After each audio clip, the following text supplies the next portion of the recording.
देखिए 17 नंबर प्रश्न पर ध्यान दीजिए। 17 में कहता है कि 31 मार्च 2022 को अमन, सुमन और राखी का चिट्ठा दिया हुआ है। वे लाभ को 2:1 के अनुपात में बांटते थे। लायबिलिटी साइड में क्रेडिटर है, प्रॉफिट एंड लॉस है, कैपिटल है। एसेट साइड में देखिए, लायबिलिटी साइड में जो प्रॉफिट एंड लॉस है उसको सभी साझेदार अपने पुराने अनुपात में क्या कर लेते हैं, बांट लेते हैं। और एसेट साइड में देखिए क्या है, goodwill, land and building, stock, debtor, cash.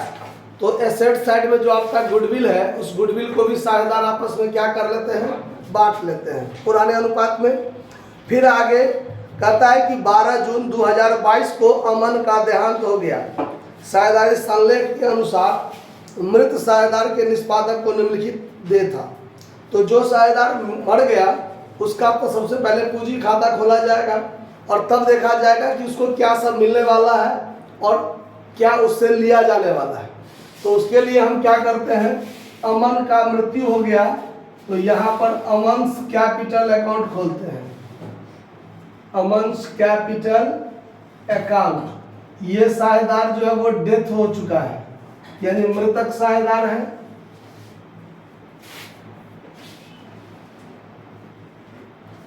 देखिए अब हमको कुछ वर्किंग नोट भी यहाँ पर जरूरत पड़ेगा करने के लिए।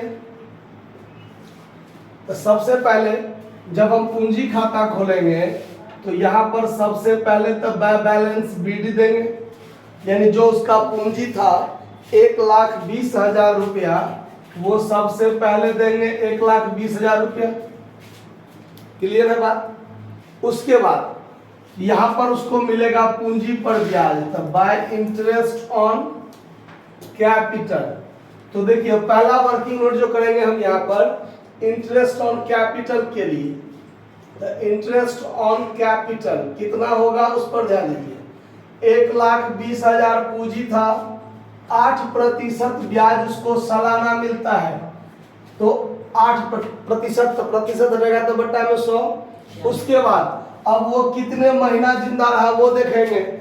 इसमें आपको महीना नहीं देखना है, क्या देखना है, तो 31 मार्च 2022 को अंतिम बैलेंस शीट है, लास्ट बैलेंस शीट, ठीक है। और मर गया ये 12 जून 2022 को, ये डेथ हुआ है, ठीक है। तो यहाँ से यहाँ तक पहुँचने में कितना समय लगा है, तो महीना में तो नहीं आया, जून में 12 दिन रहा, तो 12 दिन तो यानी समय को दिन में गिनती करेंगे।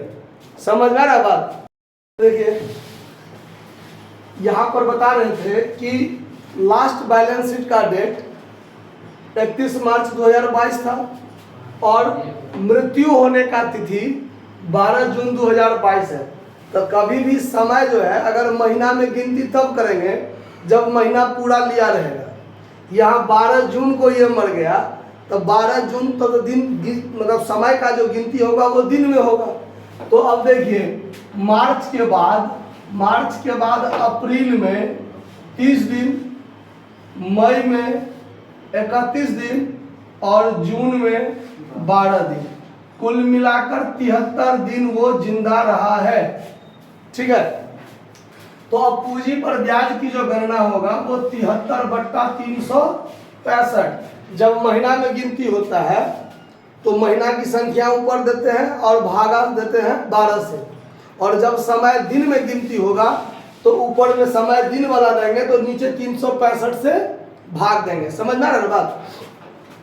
तो अब ये 00 से 00 कट गया, 73 5 ये कट गया। अब ये कटेगा आपको 12 8 96 100 भागा 5, 19 5 95 20 5 100, यानी 1920 रुपया इसको ब्याज हो गया। तो बाय इंटरेस्ट ऑन कैपिटल कितना लिखेंगे, 1920 रुपया। उसके बाद देखिए, उसके बाद गुडविल। तो गुडविल के लिए कह रहा है आपको कैलकुलेशन ऑफ गुडविल। तो गुडविल के लिए क्या करना है, सबसे पहले गुडविल बराबर आपको निकालना है एवरेज प्रॉफिट गुने 2। सवाल में कहा हुआ है कि पिछले 3 वर्षों के औसत लाभ, सवाल आप लोग अपने बुक में देखिए, ठीक है। तो 3 वर्षों का जो लाभ है उसमें आप उसका औसत लाभ निकालना है और उसका दुगुना करना है। तो एवरेज प्रॉफिट गुना 2 करना है। तो एवरेज प्रॉफिट बराबर क्या होता है, टोटल प्रॉफिट बटा नंबर ऑफ ईयर्स। तो यहाँ पर टोटल प्रॉफिट हो जाएगा 30,000 प्लस 70,000 प्लस 80,000 बटा 3 और गुने 2।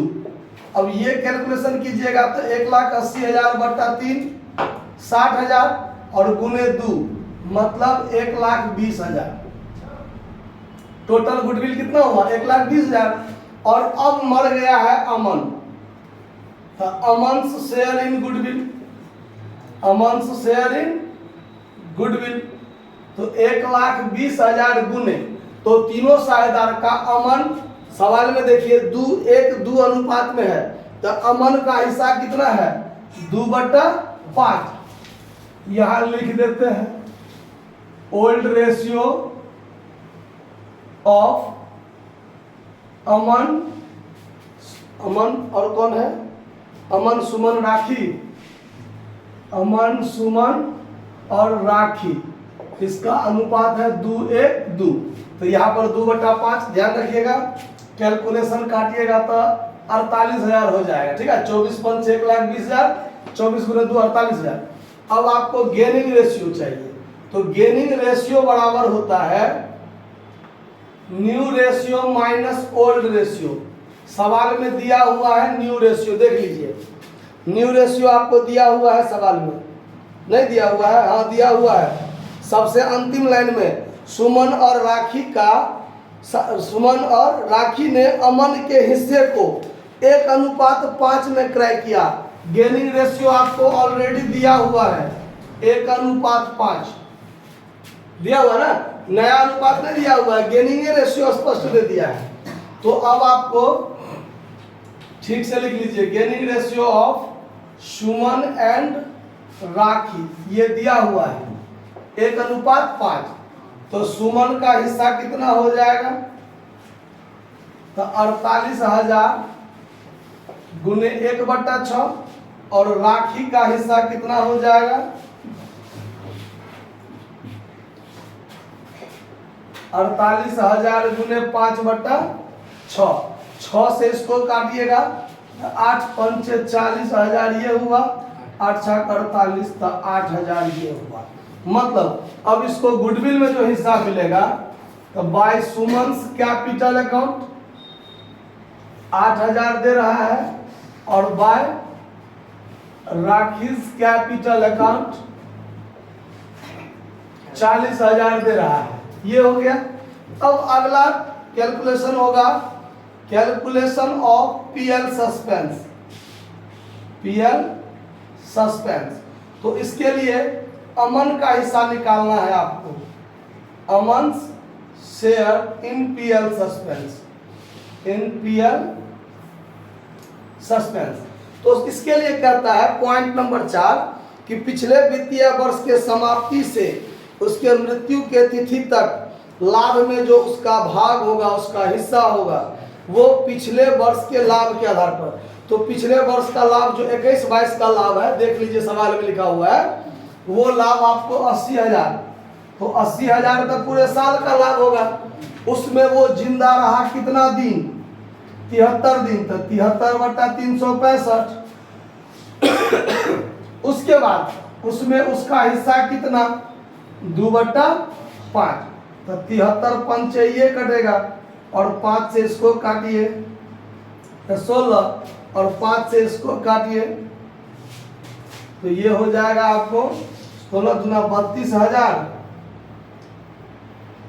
अब बट्टा 5, तो इसको काट दीजिए 6 पंचे 30, 6,400। तो यहां पर दे दीजिए by PL suspense, PL suspense account 6,400। उसके बाद और क्या उसको मिलने वाला है, तो लायबिलिटी साइड में देखिए प्रॉफिट एंड लॉस है 60,000, है ना। तो लायबिलिटी साइड में प्रॉफिट एंड लॉस है 60,000, तो बाय पीएल अकाउंट प्रॉफिट जो उसके बैलेंस शीट में है तो 60,000 में उसका हिस्सा 2/5, तो उसका हिस्सा 24,000 हो जाएगा। ठीक है, बांटल तो आता है आप लोगों को, बांट लीजिएगा। उसके बाद एसेट साइड में गुडविल है, तो गुडविल में भी उसका हिस्सा डेबिट साइड में रखेगा। टू गुडविल अकाउंट कितना, तो 50,000 है बैलेंस शीट के एसेट्स में, 50,000 का 2/5 कीजिएगा तो हो जाएगा कितना, 20,000। बात खत्म। अमन जो मरा उसको इतना चीज मृत्यु के समय में उसको मिलना चाहिए। सबसे पहला जो उसका पूंजी है पहले से, उसके बाद वो 73 दिन जिंदा रहा है, उसका पूंजी पर ब्याज 8% के दर से, 8% है ना, और गुडविल में उसका 48,000 हिस्सा था, तो 48,000 गेनिंग रेशियो में बांट कर उसको सुमन और राखी देगा। ठीक है, पीएल सस्पेंस जो 73 दिन वो जिंदा रहा, तो पिछले साल के प्रॉफिट के आधार पर 80,000 प्रॉफिट, 73 दिन का प्रॉफिट कितना, तो ये हुआ, और उसमें उसका हिस्सा 2/5 निकाल दीजिए, 6400। फिर बैलेंस शीट में जो पीएल था प्रॉफिट वाला, उसमें उसका हिस्सा, और बैलेंस शीट के एसेट्स में जो गुडविल था उसको समाप्त करने के लिए तो डेबिट में उसका हिस्सा 20,000। अब इसको यदि आप जोड़िए तो जोड़ कर देखिए कितना होता है, 1,20,000 प्लस 1920 प्लस 48,000 दोनों को जोड़ के प्लस 6400 प्लस 24,000, ये हुआ 2,320। 2,320, 2,320, उसमें 20,000 घट जाएगा, तो 20,000 घटा दीजिए, तो 1,80,320 जो अमन का एक्यूटर्स होगा, अमन एक्यूटर्स अकाउंट में उसका बैलेंसिंग फिगर को क्या कर दिया जाएगा, ट्रांसफर कर दिया जाएगा। समझ में आया बात, कि कहीं कोई दिक्कत है समझने में, नोट कर लीजिए। धन्यवाद।